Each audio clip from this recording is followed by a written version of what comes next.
Here it is. We are live. Hello. And welcome to Parklife with my guest. Tell him who you are, Tom. My name's Tom Sinnet, and yeah, I'm a bass player. He is a bass player. And more importantly, I met this young man in a wonderful holiday park that we can't say the name of, but it was Bognor Regis and they all wore red jackets. Seriously, you can't say the name.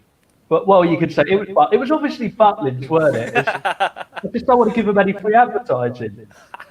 No, I do. If you want to buy advertising space, guys, get on this. Yeah, jump in now. Jump on board. So, Tom, it's been a while since we've caught up. I think the last time we saw each other was Glastonbury? randomly It was Glastonbury. Like till 2017, I want It to would. say. It was Yeah, like really randomly at one point. Like I was just looking at sausages and you walked past. yeah. So Just, weird. is that Tom? Yeah, Is that Adam looking at sausages? I was just like, Ad, what?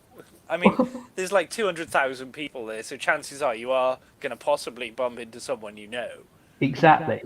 But it's always a bit of a shock when you do as well. You know. It is.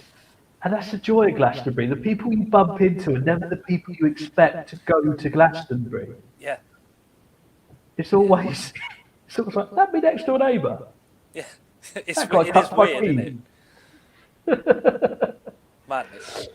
So, they were there that year, actually, Madness. Were they? I believe so. I Oh. remember seeing Madness at Glastonbury. You know, the last time I saw Madness was end of 2018, and I actually played with my old band at the Madness Weekender in Minehead. Oh, wow. Yeah, Did that feel odd going back to Minehead? it was weird because I did. So I was down in Bognor in. I did my first stint in 2009, and the Yeah. second stint in 2012.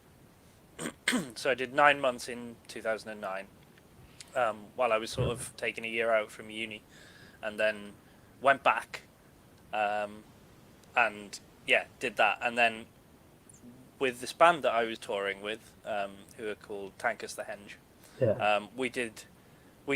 I actually finally got to go to Skeg and Oh, wow. Minehead with them to play two different shows. Yeah. So I think the one in Skeg was the Great British Folk Festival, I want to say, or something like that. I think it is, yeah. Yeah, and then we did the Madness Weekender in Minehead as well, which was chaos. Yeah, it was really, really fun. I bet it was. There's something about that Madness Weekender in my head. I've never been, but the stories I've heard and like the lineup is It's insane. great, man, and like the other stages. So like we played on the main stage in the Skyline, Yeah. um, like sort of late afternoon, early evening sort of thing. But after that, we all just stayed around to watch Madness. Got wrecked because we had beers on the riders and all that sort of stuff. You know, free food, free accommodation, all Oh, that sort of stuff. And then after we'd watched them, we went up to, I don't know whether it's Stage Reds there. I can't remember the Ups one. oh, they built it the wrong way round. So I think their top is Yeah, red. I always get them confused. But anyway, they're big venue. We went up Yeah. there and we saw who was it? Chainscar Brassica. Wow. Who are absolutely amazing. Yeah, and they were on at like, you know, maybe 10 o'clock, 11 o'clock, and then there was someone else after that as well, like some really old artist. I can't remember who it was exactly. Not like Mott the Hoople, but you know, Yeah. someone like that. And it was just, yeah, it was really good. You know, the quality of the programming for that weekend is really high. It's just stunning. I think that's the thing with those old ska bands as well. Like they really do practice, Yeah, yeah, it and was like they great. really do work their asses off, and that's why they're still going. I think I remember watching Bad Manners like 4 years ago and just being blown away. But then They again, used I to come remember down. They used to come down to Bognor all the time, didn't they? they did. And I never appreciated Bad Manners because anyone who's worked with Buster Bloodvessel knows that he's a bloody nightmare. Well, Like I just 5 minutes remember ago. I have really strong memories of you like having to be the stage manager Yeah. when they were down, and you would just be in stress mode for the whole afternoon and evening. You'd just be like, oh god, like they're coming. You know, Well, it was just like they one just thing, wouldn't like do what you asked them to do. Like, they wouldn't do anything. Like all I wanted to do was get them on stage and play. It's like I Yeah. weren't asking for. I was even letting them smoke backstage at one point, just to like be nice. The bongo player, like for some reason, had split his bongos at one point, and he came on stage beforehand, 5 minutes before the show was meant to start. Bearing in mind, this was 2.5 hours late. This show was like, I've broken my bongos. I need to go back and get some more. It's like, where do you live? Portsmouth. It's like, no. what? That's an hour each way. Well, at yeah. least. So he just gaffered them up. It wouldn't be the first time I've seen that done to bongos, to be honest. And it might be the They don't last. sound dramatically different, to be fair. I don't think you could hear the bongos at that point. Like, if you're Probably listening not. to Scar, why are you trying to pick out bongos? No one's really interested in the bongos anyway. No, Do they- no one likes did they- bongos. Did they have them put through the monitors? I think, wow, this gig, it was either that or the selector, who were equally as bad. The keyboard player was so high, he kept pressing the demo button on the keyboard. So every now and then they'd go into a hit, and then you'd hear Mary had a little nap, but just come over the monitor. Amazing. Do you know what? I never got to see them. Oh man, you were missing out. Yeah, I hear it was good fun. But It's they great used now. They used to be on downstairs a lot of the time in Reds. Yeah. So and we'd be doing stuff upstairs back in whoever, you know. So Oh man. Well, that's the thing. So many good memories with it. Which leads me to some questions, Tom. all right. What is your best moment of working in the British Holiday Park in the house band?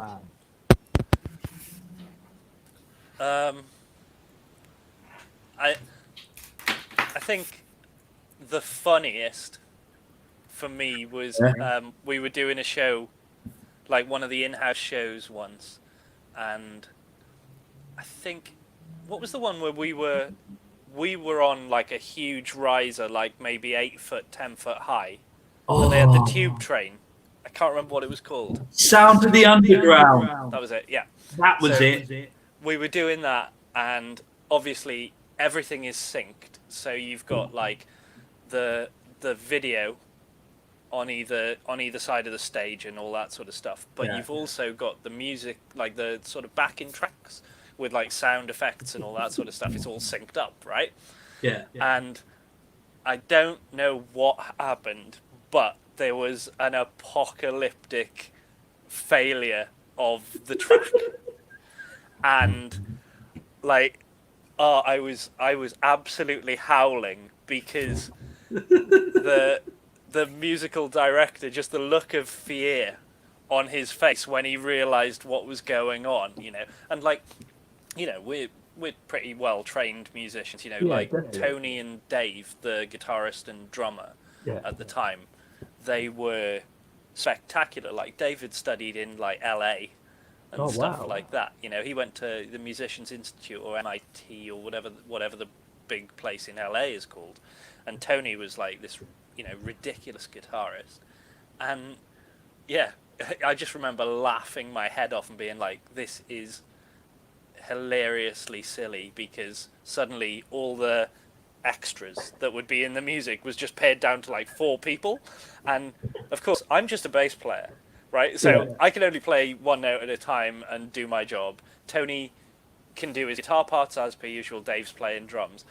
The MD on the keyboards then has to work out a way of not only doing his parts, but also doing like all the other stuff that would be on the backing track, including backing vocals sometimes, you know, and things like that. And he was just juggling all this stuff, and he just looked terrified, sweat pouring off him. It was so funny. I think as well, to add to this, we need to paint the picture of the MD didn't just have 1 or 2 keyboards, he had about 8. Hang So- on. No, it was It was 9. Nine It was a keyboards. square riser. 3 sides of it had 3 keyboards, and he had the vocoder. Oh yeah, the vocoder. Little thing on the corner as well that he'd sing when we did Radio Gaga, and he'd do that little like radio.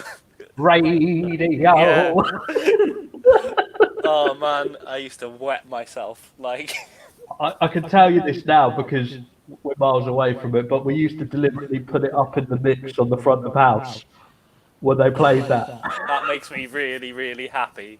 So, that was all you could hear.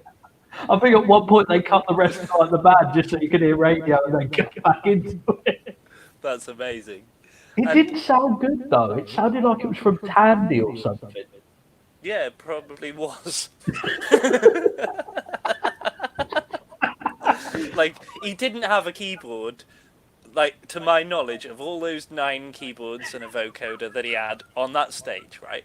I don't think any of them were less than, like, 15, 20 years old. Yeah. So it was all quite, like, dated-sounding MIDI type of things. It just used to make me laugh.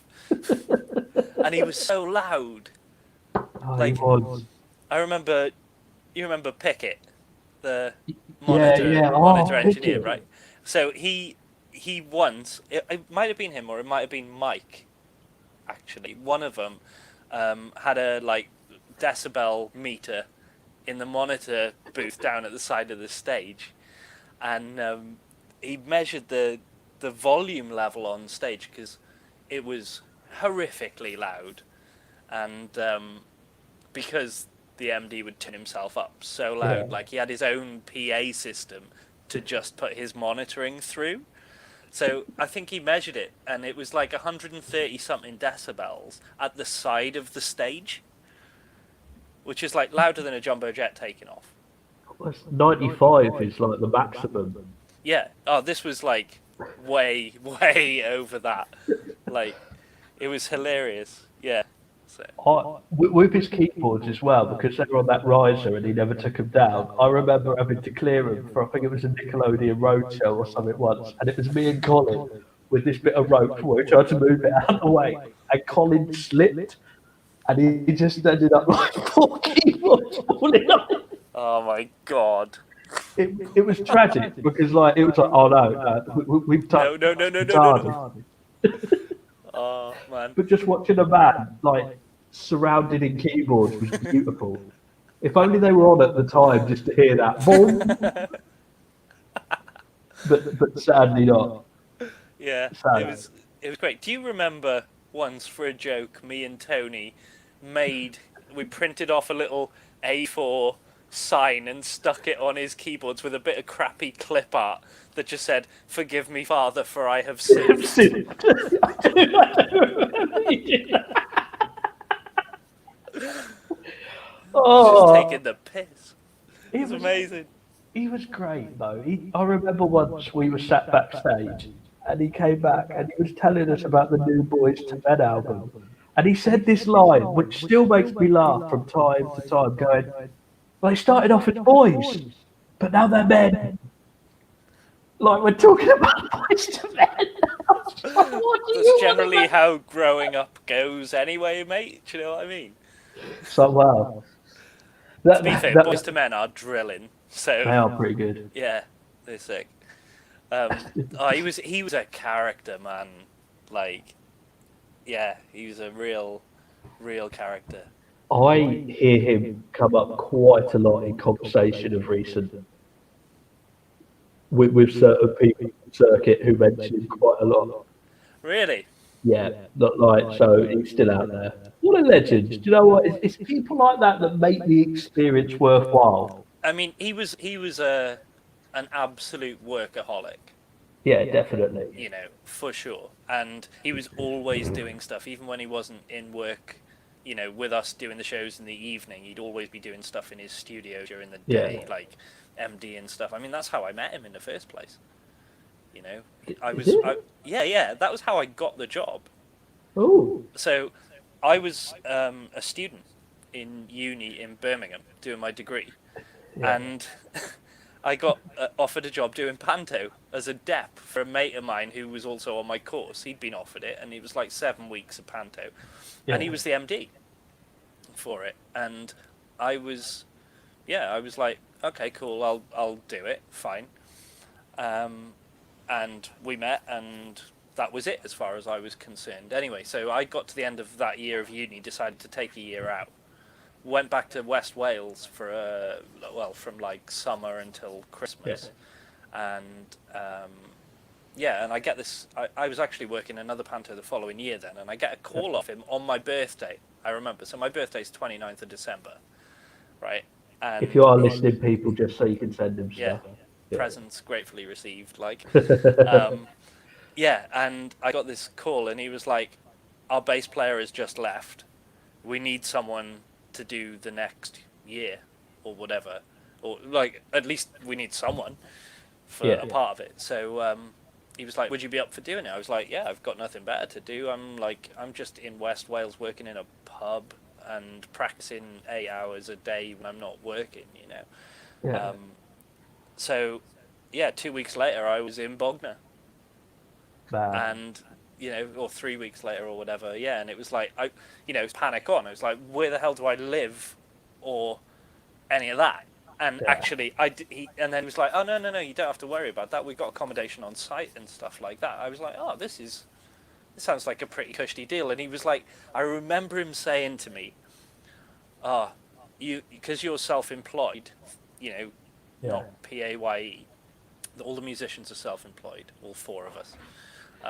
He was like, "Oh yeah, you can have a cooker in your accommodation," and I was like, "Oh, thanks, mate." Like I thought that was a fairly standard thing that most people had where they lived. I found out when I got down there that that's not necessarily the case. No, not at all. It was you and the mighty Jambo who were allowed a cooker. Yeah, me and Puppet Steve. You and Puppet Steve were allowed that cooker. In our little flat with our washing machine and our cooker. Mate, we used to look at your cooker and think, I've never been so jealous of a cooker in my life. We had this crappy George Foreman grill. Yeah. And then we were constantly told, well, you can eat at the Team Diner. But for some reason, the Team Diner opened at lunch and dinner, which was when everyone was working. Mm-hmm. Because that's when entertainment is. Yeah. So, do you remember it must have been Christmas 2012. Yeah. Do you remember you guys working on Christmas Day? And I cooked you all a Christmas dinner because I had the day off. Well, funnily enough, I was looking back through some photos recently, and I found some photos of that afternoon, and you look a bit bedraggled because you'd come from doing something and you were like sitting down, getting your food and all that sort of stuff, and then legging it to somewhere else to stage manage some other part of the event. I was just like, crazy. Oh, that was a great time, and that's the joy of jobs like that, when you look back and you see a cooker as a luxury. Those are the jobs you need. Luxury. A big luxury. You and the mighty Jambo. They were underneath us, right? They were. Yeah, they were great. They were absolute lads. They had some serious skills as well. They did. Yeah. I remember them balancing, I think it was 7 chairs, like upright, and one of them was jumping like off the top of it once. And I thought, they're actually dining table chairs. They're not like specialist chairs. They're just standard chairs. Yeah, and you think to yourself, going, oh, whose problem is this if there's an accident? And then I realised it was me. Yeah. So they no longer use those chairs and had special ones. My question is, who did the risk assessment in the first place? Because surely that wouldn't pass. Like, wow. They just kind of turned up and did it. That's the thing. Like, every it's like four of them on a little BMX balancing on each other's shoulders, going round in circles. It was exactly like that. Oh, that show. They had this fire one once where they used to limbo under a fire pole, And never saw that. did you not? Nah. They got too cheap to buy a different fire blanket every time, so I had to keep reusing the fire blanket. But a bit of paraffin from like the previous show got on it, so I put it out And it on the stage, and then it just set light to the top of the stage once they're dancing. They're all laughing because they think it's funny that like Adam's running around like with a fire extinguisher. But yeah, amazing. memories. Yeah, man. I got some cracking memories from my time down there of just all sorts of different things. Like a lot of people related things. Yeah, Like I remember Mike and Colin, and I think you, yeah. taking me after we'd knocked off work one night. So it must have been about 1 o'clock. We all got into some cars and went to Mick's Monster Burger Van Oh, on mate, Portsdown Hill what a place! in Portsmouth, and like sat out looking over the city at like, I don't know, 1 o'clock in the morning or whatever. And they were like, the rule is you have to have the Gutbuster burger the first time you go there. Well, that thing's 4 quarter pounders and God knows what else all in one burger, and I was just like, oh my God. Yeah, but yeah, it's like little things like that you just do on a whim with the people that you worked with and hung out with, because you all lived in such close proximity Oh, as yeah. well. Like hanging out with like all the dancers and singers and stuff like that was really fun. It was cool, man. It was It's a good such a great experience. time. Yeah, and you learn so much as well. Like I look back now and go, what I learned in the time there of just stood by the side of the stage or having stage time or even like people like comedians taking me aside and going, try this, do this.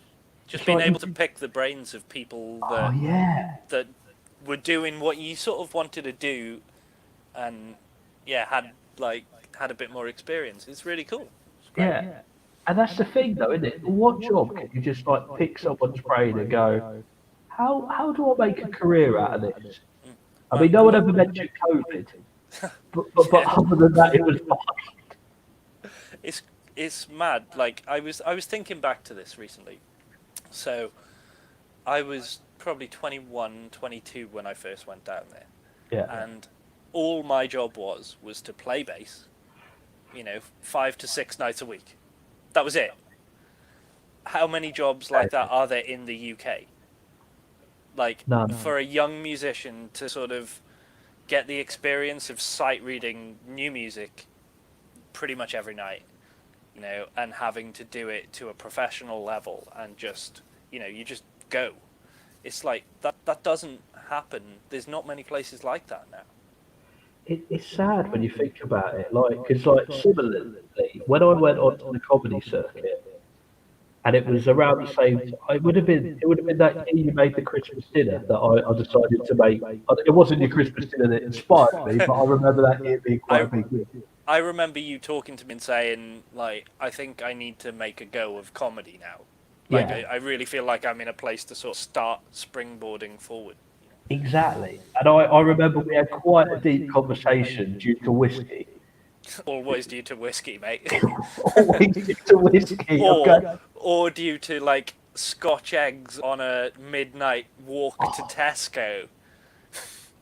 Your Scotch egg cooking was one of the greatest things ever, and I've never been able to replicate it ever. It's because boys got skills, mate. Boys got skills with those eggs. Yeah. Anyway, tell me about your decision. So my decision, I remember us sitting there, and I was literally like, I need to make a go of this now, or I never will. And I remember you saying something similar, going, do you know what? I need to have a go on this as well. I remember like saying, I remember that conversation, and I remember us both saying it would be so easy Yeah, for us to just stay where we were and be stable and have like a cushy living, yeah, basically.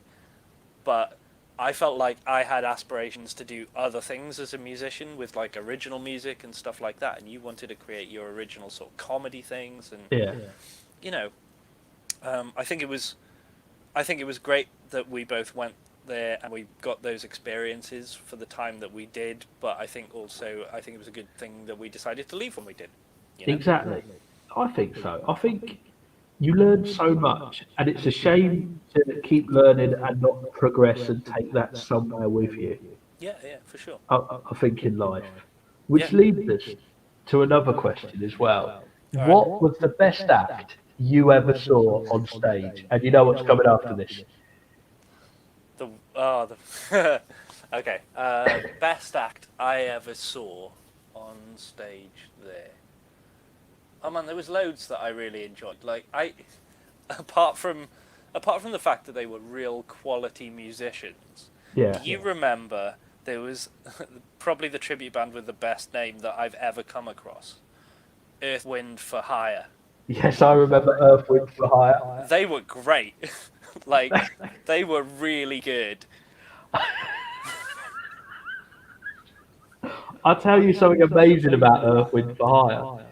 They were doing a Stevie Wonder song, and he was walking on stage, and these two girls were like obviously helping him to the front of the stage, pretending he's blind and everything, set him up, and he'd realised he'd got his microphone, so then he had to run back and get it.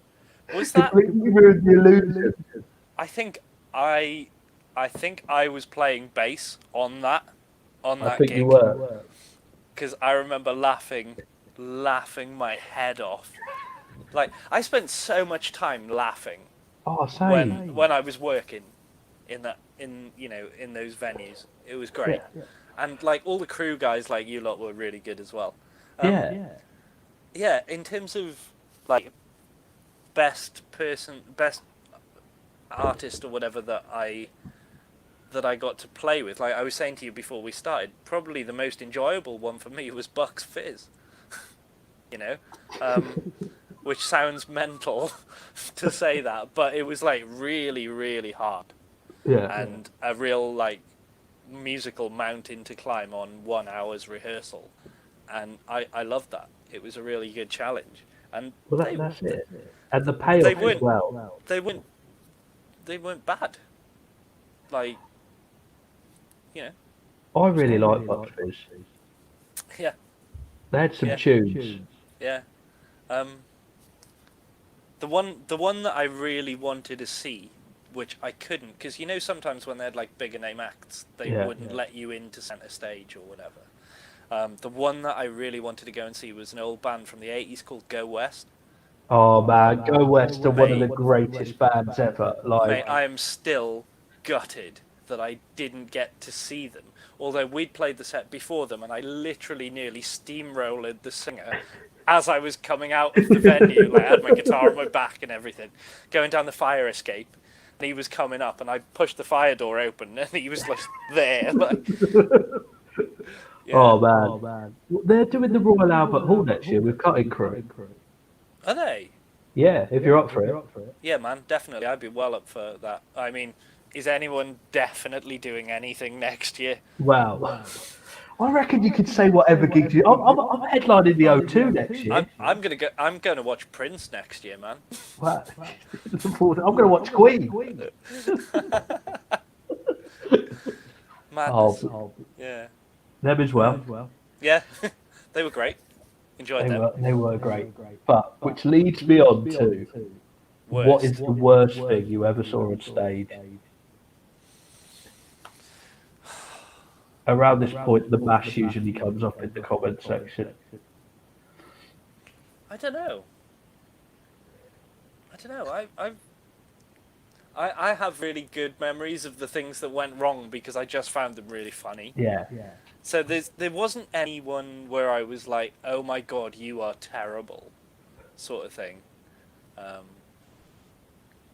I don't think it's ever terrible. I think sometimes, like in those kind of industries, it's more like, how is this happening? I think Ray Lewis was the king of how is this happening for Oh me. my god. Like That actually, do you know what? The Ray Lewis gigs were, for me, deeply traumatic. Like, horrifically traumatic. Because it's chaos. It's literal chaos. You get the music, right? Yeah. And I remember the MD saying to me beforehand, like, right, things are going to go off-piste. And I was like, okay, what? So anyway, we get through the set, and there was this section of a tune that he was singing, and he'd just start talking and doing his thing, and we were looping this chord progression round. And Steve was like, the MD shouted over, "Follow me." I was like, what's happening? And then Ray starts going off on all these different old like Motown and Stax songs and stuff like that, right? And I'm 21 years old. I've been doing a degree in like jazz music, and I've been playing metal and rock and stuff before that. I'd never really checked out Motown or soul or anything. Done a little bit of, function band stuff and all that. And he starts going off on these songs, but they're all in different keys and everything, and it's all like segued. And Steve is literally going, I don't know if you've ever seen musicians doing this, but like he's going like that, which is like 3 flats. So that's like E flat major, or like, like 2 sharps. Yeah. And all this for the keys of each one. And then I'm just having to use my ears to follow the chords that the rest of the band are playing. And like, I was just utterly traumatized the first time that happened. It was in my first week or two that I was down there. And I remember coming off stage and being like, oh my God, what the hell had happened? And Steve, like everyone else, all the other 3 guys in the band, they were like, oh yeah, he does that every time. I was like, well, why didn't you tell me? It's going to go, what's the point of a rehearsal if he just does what he wants? Well, we didn't even do a rehearsal. It was just walk out on stage. I got the music as I was walking out. Like, but Ray was great. He was lovely. Yeah. He's a sweetheart. But he always called me baby boy and like gave me a big hug, which I always found so weird because like tell you what's really weird. Someone used to call me baby boy, one of the visiting acts as well. Who was it? Jackie Graham. Jackie Graham used to call you baby boy. Yeah. Because I was like 20, 25. I was 20 years younger than the rest of the band. Yeah. And she'd like come up and give me a hug and be like, "Hey, baby boy." Oh, like, man. Maybe it's a Motown thing. Those were the best weekends for me, like musically, for sure. Yeah. Because the music was so great, and it was really tough, really challenging, and that was the busiest weekend of the year for us as well. Like they'd use us for backing so many different acts. Like some of the other ones, like the 70s ones or whatever, you do like one set on a Friday and then have like the weekend off, and you'd just be out partying every night. That was the dream. I think it was disco was like the worst one for me because there's only 10 disco songs, but there seems to be about 25 disco bands. Yeah. And it was just car wash again and again. God, I haven't played that since I left. Have you not? No, I haven't played Don't Stop Believing since I left either. I'm just like, I used to love that song, but now I can't do it. That used to be like an anthem for me. Like Journey Don't Stop Believing used to be like one of my favourite songs until Glee, and it was. Do you remember that Glee show? I do remember it. It was like being in the cast of Glee most of that year. I really struggled with that one because it was like take a load of songs that are really good and then put a load of gratuitous key changes and stuff into them, and like they did on the TV show, exactly like they did on the TV show, which I also thought was pretty naff. So it was, and also auto-tuned. Yeah, so auto-tuned. We didn't have that luxury, did we? We did not have that luxury. There's a few people that I think would have loved that luxury, but no. I certainly think Colin on front of house would have loved to have a little like auto-tune machine there sometimes.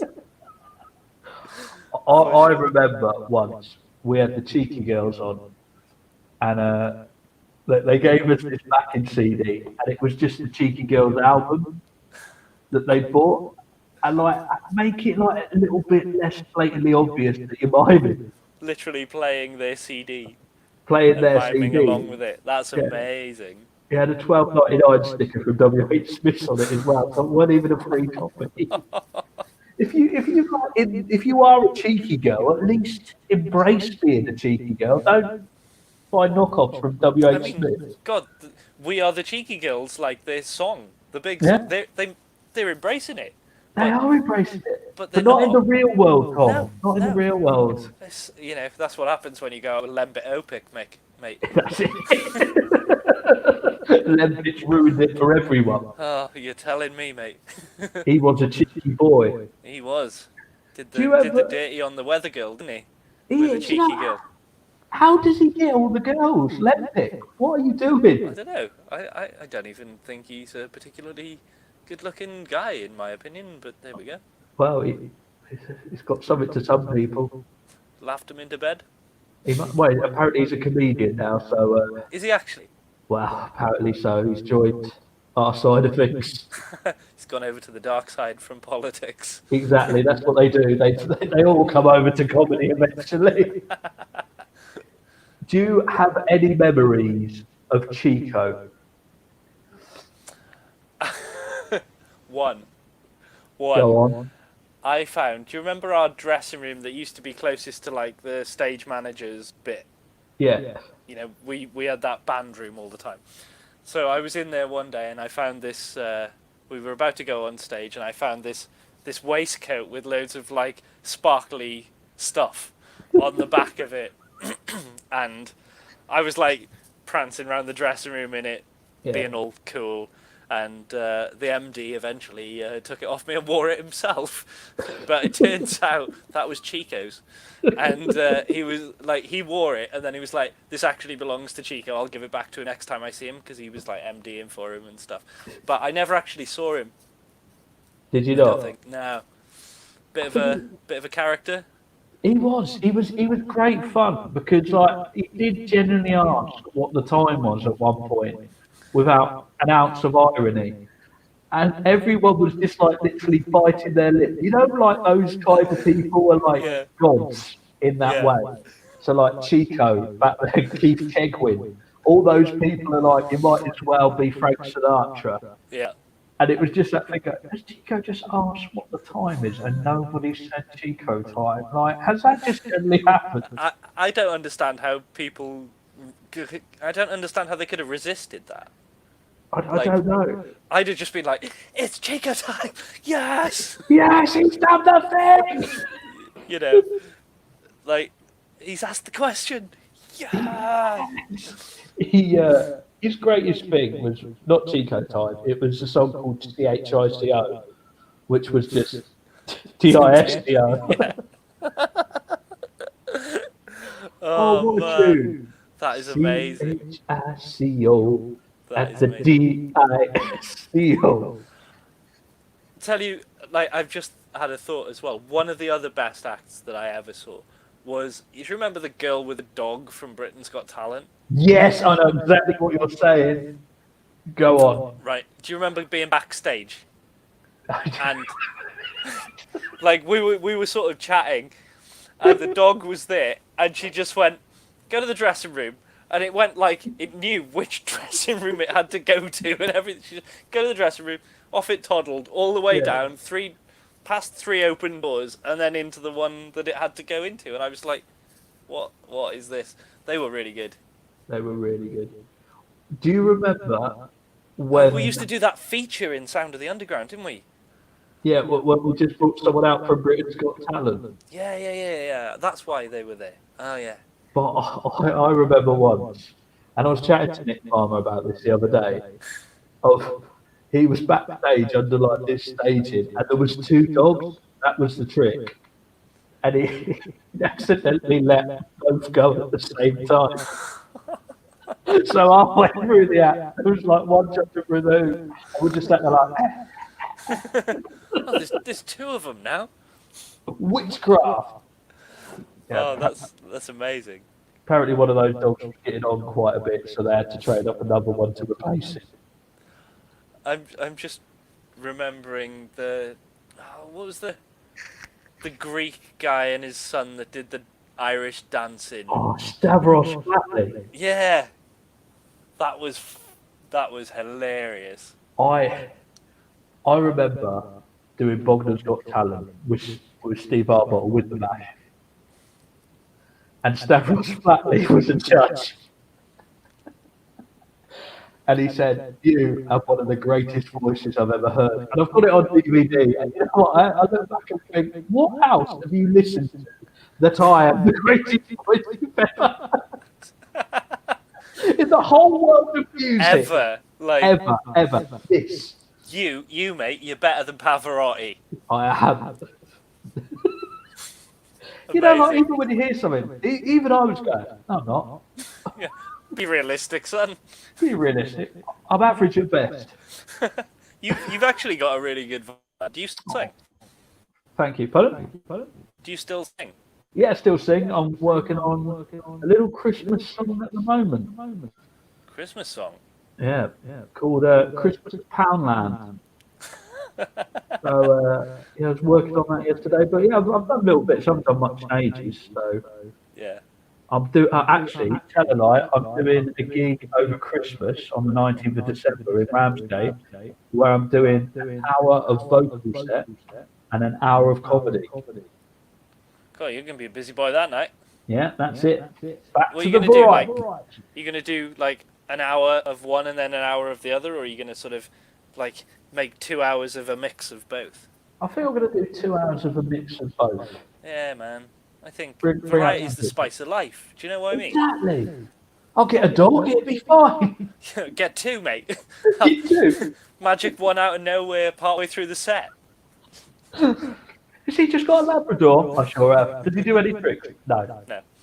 It's just a dog at the side of the stage. just looking longingly. Yeah. This is great.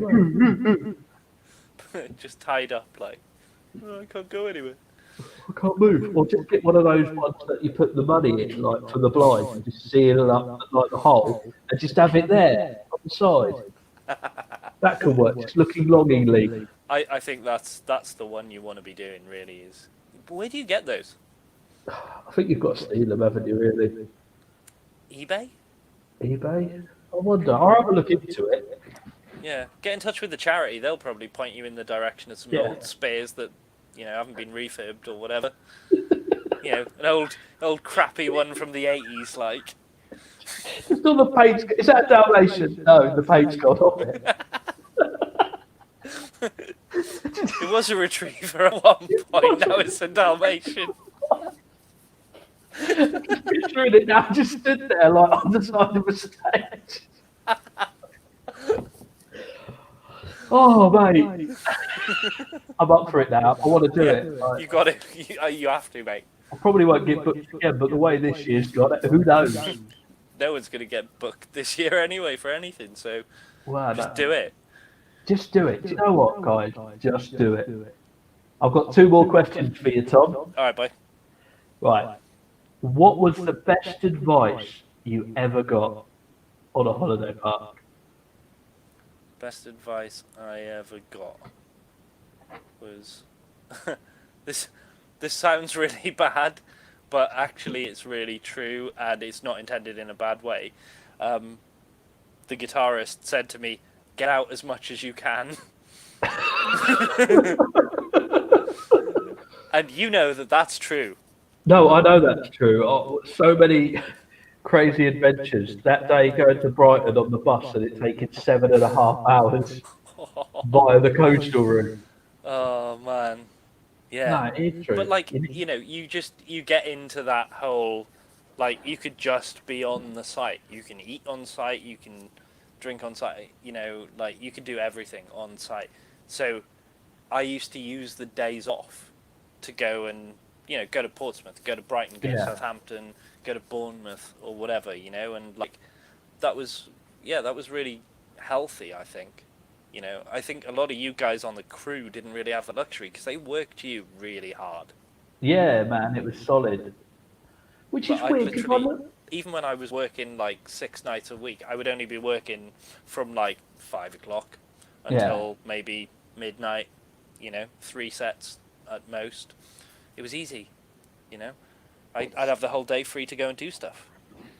Do you know what's weird about that? And I was thinking about this the other day, of like working so hard, but at that time wanting to do comedy so badly. even the 2 evenings I had free, that's all I was doing, like open mic spots and stuff. And you know, when you look back to that younger version of yourself and going, you would literally kill for an open 5 minute spot back then, and now it's like it just You're- takes you back, doesn't it? Of going, You're a it professional is now, everything. you know? Yeah, it's Yeah, it is. It's it's still great. everything. It's great Yeah. that you can see that sort of progression as well, though. That's really cool. Exactly. And back then I was absolutely shit. No, you weren't.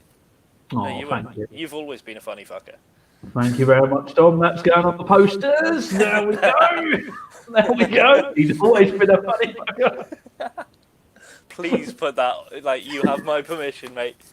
I've had so many quotes. Do you remember Amethyst? Yeah. Danny from Amethyst, who's worked with like Darren Brown and stuff like Yeah. that, gave me the quote once, so good he made me wet. And I so wanted to use it at Edinburgh, but didn't. I just chickened out. But next year, Just do it. Just hammer and tongs, mate. Everything you got, like, all in one. Yeah, exactly. your little guide dog on the side of the stage. It's gonna be like, Who's this guy? yeah, like he obviously has an effect on people. Exactly. And now he's doing Strictly Come Dancing. Whoa. Amazing. That would never happen. I'm dyspraxic. But I've been kicked off jobs for dancing. I remember you dancing in jacks, mate. I do, unfortunately. So does the bouncers. Oh man. Yeah, My they were Tom. sober. Yeah. They So many remembered great- everything that we did, They do. and they'd tell us about it afterwards. Or take photos and email it to you so you can sit down and check in a manager's meeting and there'd just be a picture of you going, oh, I did do that. Yeah, Yeah. yeah. Where were you at 2 a.m.? You knew where I was at 2 a.m. You were throwing me out. You were throwing me out at 2 a.m. Oh, man. Yeah. It is weird when you look back, but such great memories. So, I'm going to ask you the question I ask everyone on this podcast, all three of them. Let's make it a number 4. Yeah. I've got some belters coming up. Have you? Oh, I've got Neil Ainsby, but Have you? yeah, I've got Neil Ainsby. Amazing. He'll be great. He'll be. Look, weirdly, and like before we bring Neil on, the man who neglected to tell anyone he used to play with Cliff Richard. Yeah. You know when you think like you He's just a have real that interesting guy, man. Yeah, really interesting. Like he's actually done like crazy stuff and Yeah, and he's never really mentioned good. it. Yeah. Really good. Like, legit. Yeah. But sod him right now. We're talking about you. Ah, So- we're just talking. We are just talking about the life. So, Tom, do you regret anything? And what is the best moment you've had as a performer? It can be anything. Do I regret anything in life? Or Not just in life. No. We're I was not. That's a big can of worms, mate. Christ. No, just regret anything for your time there. And what is your biggest moment as a performer? I don't really regret anything. No. No, I had a really good time, Yeah. you know. I think the worst regret I'd probably have from that time was selling my bass that I used. Oh. But that's about it, really. Like, I really enjoyed it. You know, it was hard at times, it was frustrating at times, and you know, you have the ups and downs like you do in any job. Yeah. But I don't regret going down there for a second. You know, it paid for this sleevey thing and stuff like that. You know, I enjoyed it, man. That's Had a it, blast. man. And what was the other question? Do you regret anything? And what is your greatest moment as a performer in anything you've done? In anything I've done at all. Yeah. Yeah, I've gone in easy with these. Sorry. No, it's cool. Man, I've had some great experiences playing music. You know, lots of festivals all over Europe and stuff like that. I mean, Glastonbury that year when I bumped into you, that was one we played at Avalon Cafe. That's amazing. And there was about 900 people or so, they reckon, that were there watching us. I mean, I've played Isle of Wight Festival. Oh yeah, with of course you King played the Meets Isle of Queen. Wight Festival. Yeah. I've done that a few times, like with Tankus as well. But like, yeah, the first time I played Isle of Wight Festival with King Meets Queen, which was Viva Productions jobby, and that was insane. That was like 5,000 people singing along to the moment when we started playing. You know, the do do do do do do do, but in Bohemian Rhapsody. Yeah. And like, I remember looking up and just seeing like, probably 5,000 people just all going boof, boof, boof. Beer, like, beer glasses going everywhere, and like, it was amazing. Oh man, had some cool times playing bass over the years. And there's so much more to come. Ladies and gentlemen, please give it up for the legend that is Mr. Tom Sinnet. Thanks for having me, man. They're clapping on the other side of the computers. We've not got the sound effect. Guys, I hope you've enjoyed Parklife. We will be back next month with another episode. And one more time, give it up for Mr. Tom Sinnet. And we will see you all next time. Big love, guys, and look after yourself.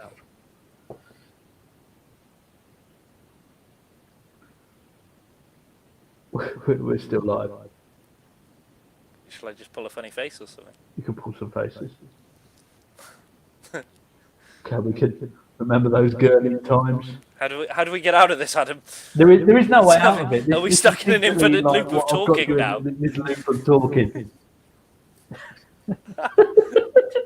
Just constantly. I'll find some more questions. Right. Anything else you want to talk about? Anything you want to talk about at all? Bring up. Oh, well, I've been having a few problems recently, mate. Kane, where are you? There's a Welshman asking me questions. Can I just press the leave button, or what do we do now? Oh, I've just made me bigger. She cried. Hey, memories. Thank you very much, you beautiful people. Same time next month. Or not. He won't let us out, dude. Just don't go, Tom. I'm sorry, I'm just rolling over laughing. Just roll it over and then think so. That's amazing. Stop continuously on this link. Amazing. I wonder how it's doing actually, link-wise. But yeah, So it's been an Yeah. absolute pleasure. Yeah, it's been nice to catch up, man. We should do it more often. Maybe in real life once all this crap finishes. Yeah, we'll do it, man. We'll catch up. Like, I'll come to you, or we can go to the Big Smoke. Yeah. Yeah. Actually, that's like last time we met up in London. I'd had my teeth knocked out, which was always fun. You had. Yeah, I remember that actually. Tim Wood, you're still here. We are, Tim. We are still here, mate. Wait, see this like Bake Off extra slice? You're getting a little bit extra. All the slices in one go. All the slices. So many slices. Parklife. Park slice. Oh man, I like the name. I might do a sitcom about these experiences one day. I've always wanted to watch something. You should. I think it could definitely work. Was it you that I was talking to years ago when we were at Butlins about the sitcom of like, superheroes and fictional characters, but in real world situations? Exactly. So like Gandalf as a lollipop man walking out into the middle of the zebra crossing and going, "You shall not pass." People in their cars just on their way to work just being like, "What are you doing, you oddball?" Well, I think now it could work, couldn't it? Because they're going to have to go into an environment that they're not used to and get a normal job. Yeah. Government's not going to pay them. Scissorhands as a barber. Just legit as a barber. Going anywhere nice on your holidays? What was the other one that was really weird on that? Wolverine truck sell gloves.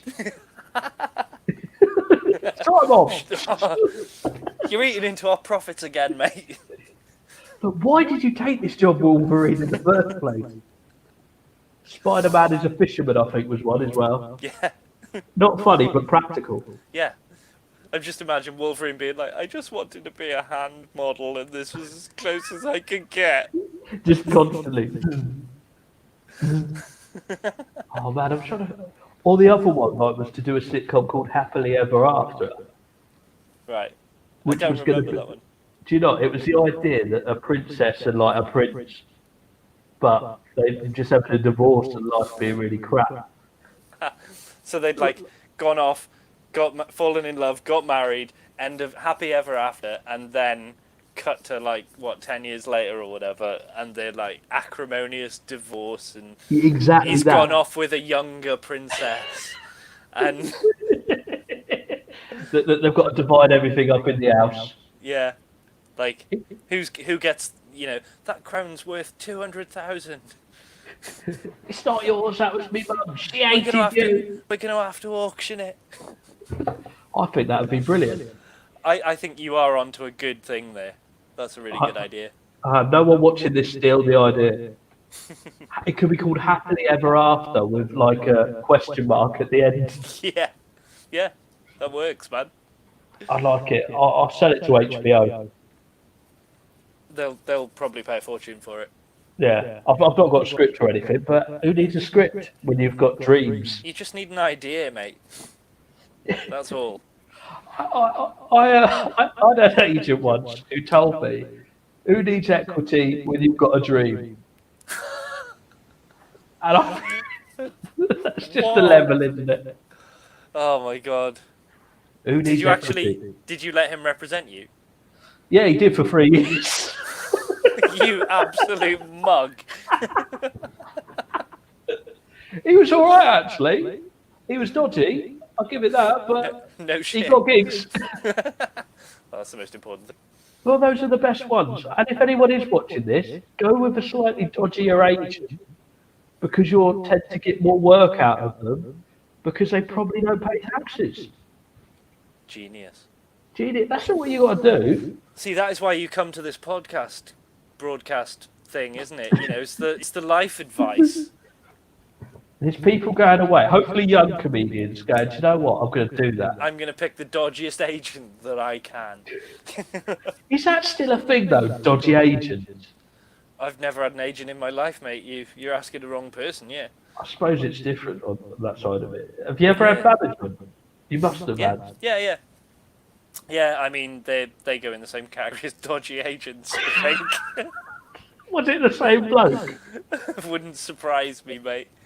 I had a dream once that Steve Arbottle was my manager, and it really freaked me out for weeks on end. Yeah, I would be freaked out if he was my manager too. Right, I love Steve, but he'd be terrible at that job. Yeah. I don't think he'd be. I don't think it's particularly suited to his skill set. No, I don't think it is suited to his skill sets at all. He's got a lovely guitar that he won in a competition recently, though. It's good to see that he's still playing. Yes, he started a new band. Oh, sick. No MASH reunion on the cards, then? Well, there might be a MASH reunion on the cards. It's all down to when we can rehearse, but when did that ever stop us? Yeah, literally never. Do you know what? I look back You at lived those days, together and you didn't really rehearse. and that is the level of laziness I want to get back to in my career. Of living with someone that you're in the band with and still not rehearsing until you're on stage. Yeah. It's great. I used to love watching you guys, though. It was wicked fun. I remember doing a gig with you once, and it was an open mic night. It was Neil Ainsby, and you just played Perth by Bon Iver on the guitar, and it was one of the greatest things I think of. It was just breathtaking. You were playing it, and the whole pub went from pumped to just watching what you were doing. I don't remember doing that. Do you not? Nope. I remember it just being like, ooh, it was like pump, pump, pump, because like, if anyone who's seen this has seen the MASH, it's just pure nonsense, but that's our brand. No, it was fun, man. But it was fun. Yeah, it's fun. But it was just that thing that you come on and it was just, it went from like, I think we finished with a cover of The Fresh Prince of Bel-Air. And Yeah. then you came on and you played Perth by Bon Iver, and the whole room just went, oh. Yeah, I sort of do vaguely remember it now you're talking about it. It was in one of the pubs in Bognor, right? Yeah. It was the Unicorn. That's the one on the sort of junction by the seafront, right? Yeah, that's the one. Yeah. I remember. The place where Free Beer and Naked Women used to play. Yeah. Brilliant name for a band as Brilliant well. name. Always had a massive poster outside when they played as well. Yeah, so good. Tonight, Free Beer and Naked Women. What a time. Yeah. Oh man, it's weird to look back. Yeah. Right, man. Had some great times in Bognor, man. Oh, we need to. Shall we have a reunion? Yeah, that'd be fun. Let's do it. Let's reform the Mash. Let's get you in. Let's do something massive. We get Tony and Dave as well. We'll get Tony and Dave. Let's put on a full stage production of something. In a pub in a Bognor pub. when all this COVID stuff is over. Preferably a really small pub where it doesn't fit. Yeah, it's got to be. That's the only option. Like, Oh, if you're man. going to do a sweaty little gig, it's got to be somewhere that no one can fit. Exactly. I don't want to do a gig in like a big venue, Nah. which is lucky the way my career's going. So there we are. It's hit and miss. That's I the like nature small of, intimate venues. it's the nature of the arts, mate. It's the nature of the art. It's hit and miss. I'm doing the Louis Armstrong in Dover Thursday, and I love it because it's my favourite. Like, there's 3 venues in particular that are like my venues where I started, but it's just weird to go back and be like, this is where I started, Yeah. and now I'm coming back Yeah. again And again. and again and again. Like the Heartbeat Strong, like I think we worked out I did 46 shows over a 4-year period. Bloody hell. That's Yeah. a residency, mate. That is you've a cracked residency. it. You're at the top now, mate. You've got a residency. That is it. Oh It's man! amazing. And I'm even so when proud of you. Thank you, man. And I'm proud of you too. Like that's what we need to do. Let's just form our own holiday park. I have not got that sort of money, mate. Nah, don't worry about that. I'll get my agent on the phone. It's sorted right out. All right, I'm game. I'm up for it too. All right, we need to pick a place. Where's the best place to put a holiday park? West Country, surely. West Country. Everyone loves the West Country, right? We'll do it. West Country. We'll Or put one Pembroke. in. I'll volunteer my home county of Pembrokeshire.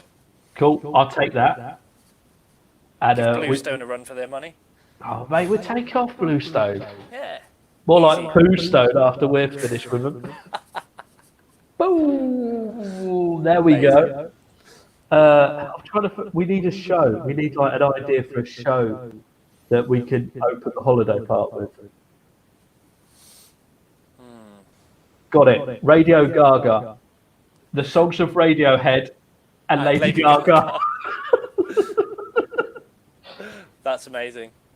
All this time and whoa.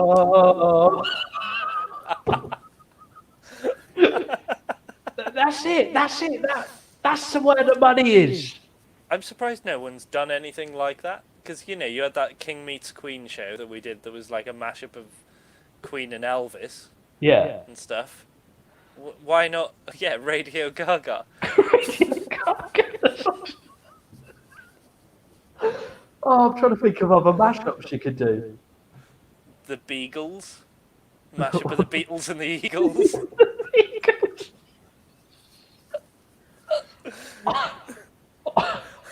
Ollie Murs. No, Ollie Mars. The songs of Ollie Murs and Bruno Mars. Oh, there's got to be loads out there, surely. We could get a whole season out of this. Yeah, for sure. For sure. Katy Perry, the songs of Katy Perry and I forgot the name of the guy from Aerosmith. No, it's not Stephen Tyler. Joe Perry, isn't it? Yeah, it's the songs of Katy Perry and Joe Perry. And it's just, Got a choice on this one, Ad? yeah. Bon Iver or Bon Jovi? 2 names, same music. Could you imagine the disappointment of people coming to like Living on a Prayer? It's just like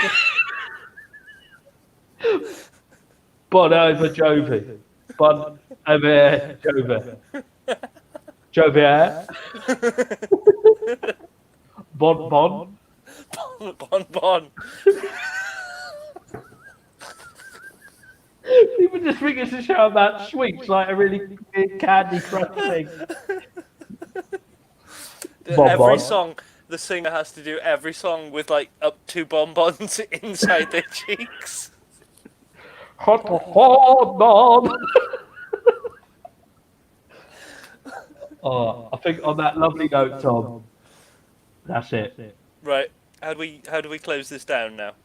We wave and say Adios. goodbye, everyone. Goodbye. Bye-bye. He's waving. Is that hand working? What's going on? I've got really weird hands. You do. You've always had really weird hands. I have. How long do we keep this up for? I don't